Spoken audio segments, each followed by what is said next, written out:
Okay, so in this tutorial, I'm going to be showing you how to set up your theme when you are trying to create some kind of theme for your website design. And this is going to be the simpler explanation.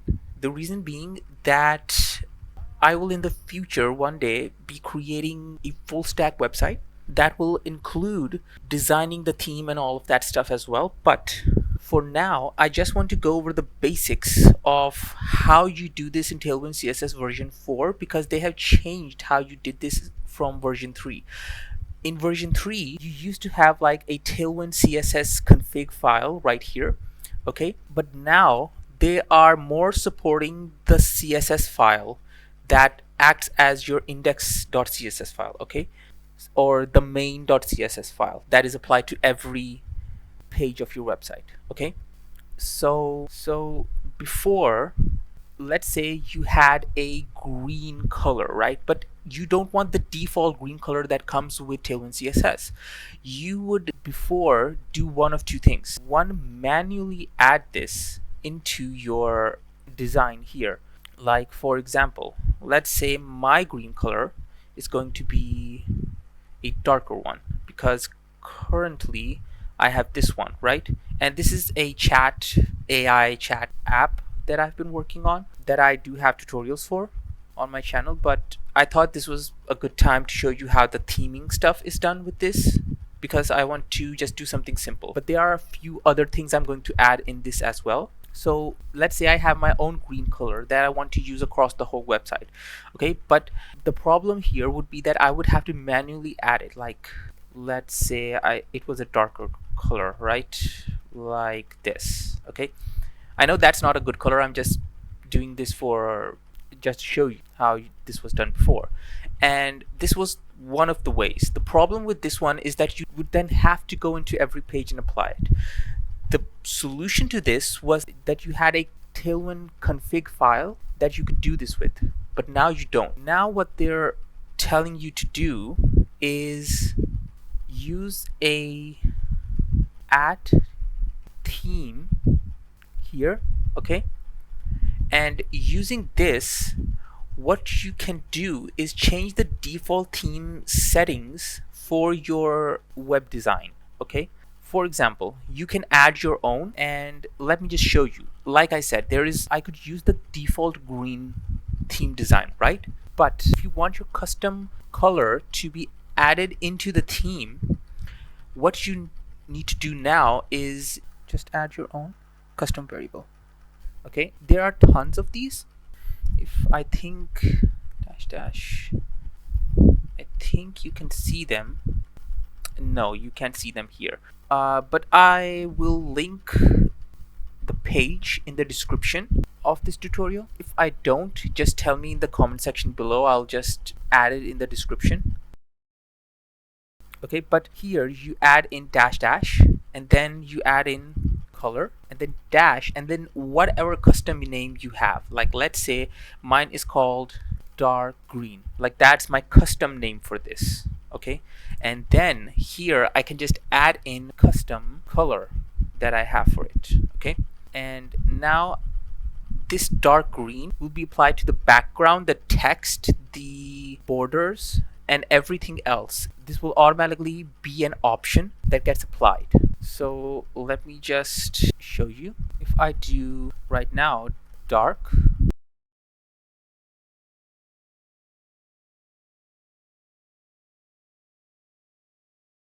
oh, I didn't save it. Let me just save this first. And now if I do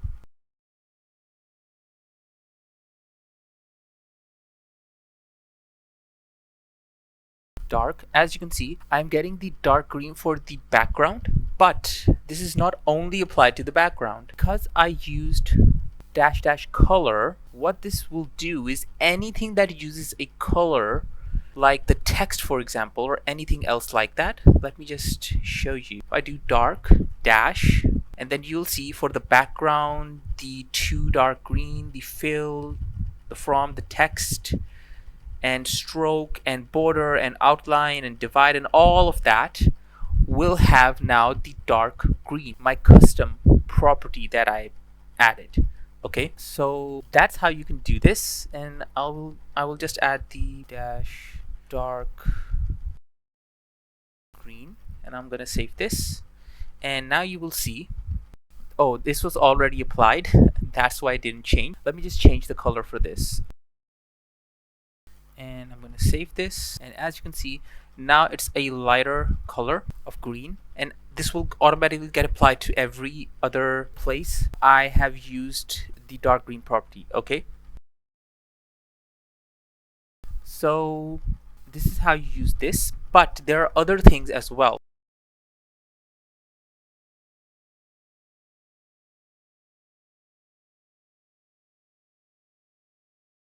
Now let's say I wanted to change the font. So this is a custom font that I am importing in using Google Fonts. Okay, but the problem is that this is a custom name that I've given it, but this isn't being applied right now because I haven't added it to my theme yet.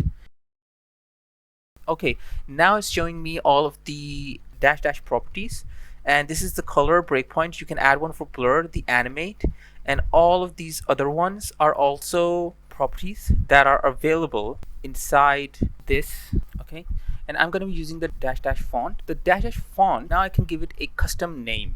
Okay, I'm going to say inter, which is basically the name of this family. Okay, so to use this Google font, I'm gonna just call this name, which is inter. I think, no, I need to add a capital I for this. Okay, and right now you can see it's like this, right? So I'm just gonna quickly do this because this is going to auto update, and as you can see, the font changed. Okay, so I can also apply the font. Now let me show you how you can apply animations. Okay, because right now you can see that this has no animation. It's just opening and closing this, right? It's just appearing and disappearing. But I want to add a fade in animation. So I have a simple fade in and fade out animation here, and I'm just gonna apply it with my own custom name. Okay, and I'm just gonna keep this. So to apply animations in your theme so that you can just use this everywhere, I can just use the dash dash animate dash and then the name, what I want to call this animation, which will be fade in, and the same process for the fade out, and then just get the names, copy and paste these in. I'm gonna say do this in 0.5 seconds, and also is in out. Okay, and the name is animate dash fade in. Okay, so I'm going to apply this here in this div.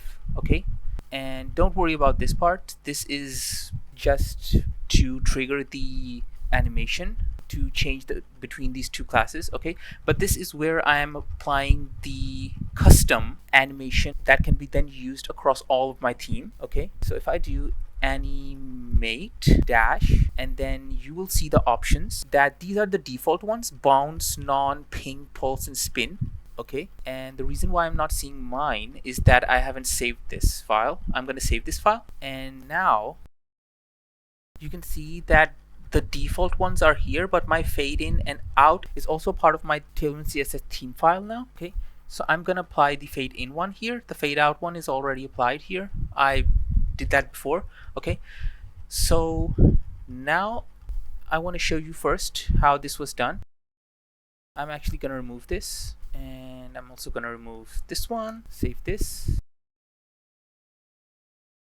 Okay, I haven't saved this file right now. Okay, so before it was like this. Okay, just appearing and disappearing, and now I'm going to save this, and now it's appearing and disappearing, but it's fading in and out. Okay, so that's how you can apply themes. But now let me ask you, applying things in your theme is all well and good, but another thing you need to keep in mind is you would have something like this across all your website. Like, let's say you had a card, and that card could be in other pages of your website. Okay, like let's say you made an e-commerce website and you would use the same card design in every part of your website.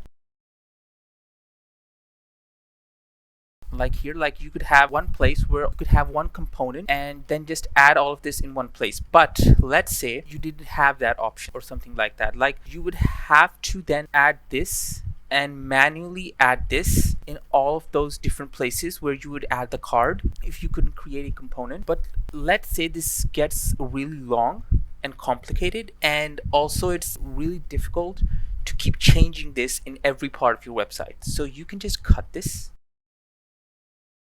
dot chat bubble, I'll call it, and I'll say model. There's a reason why I did model. It has nothing to do with Tailwind CSS. It's just a custom name thing I needed to do, because this is something the chat model returns and this is something the user model returns. That's why I'm calling it model. Just want to make that clear, just in case you were confused. You can literally name this whatever you want. Okay, so now in this I need to apply all of the Tailwind CSS classes inside of this, but you can't do that in a CSS file. You have to manually use CSS. But there is a way to do this using a apply. Okay, and now what I can do is do chat bubble model. Okay, I'm gonna save this, and in this I'm just gonna apply this class. Okay, as you can see, this is still showing up. I can literally just change the color to like red, for example. See, it changed it here. And this way, if you applied this class with Tailwind CSS styling, you can just change one of the Tailwind CSS classes and then it would automatically get applied everywhere. Okay, but let's say you didn't like this option, because this way you have to make it a CSS class. Let's say you just wanted to add all of this in. Okay, so the other way is to use the @utility. Okay, and then name this. Okay, so let's save this. So the reason why I'm saying this is, okay, as you can see, it's still adding all of that, and this isn't a class anymore. If I show you, like for example, we have BG, right? And you can tell these are from Tailwind CSS, but it's a part of your CSS recommendations or whatever this is called. And the same way, you now have the chat dash bubble dash model. Okay, and this is applying all of the Tailwind CSS classes to this. Okay, if I apply this, you can see this is still being applied. And if I just change this to green and save this, it's changing it to green. The difference between the first one and this one is that if I could just copy this and make this into a class, and I'll call this model 2. Okay,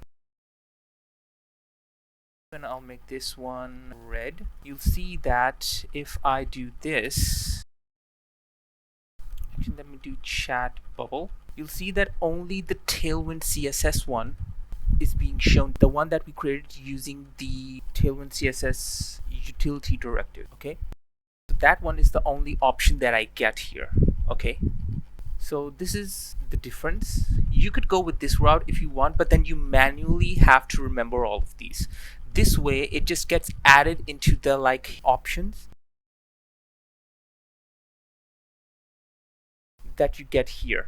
Okay, this gets added to these options. Okay, so I hope you like this tutorial of how to do your theming. I hope this gives you a hint of what you need to do when you try to create your own themes. So I hope you like this tutorial. Like and subscribe to stay updated on the latest tutorials, and I'll see you in the next one.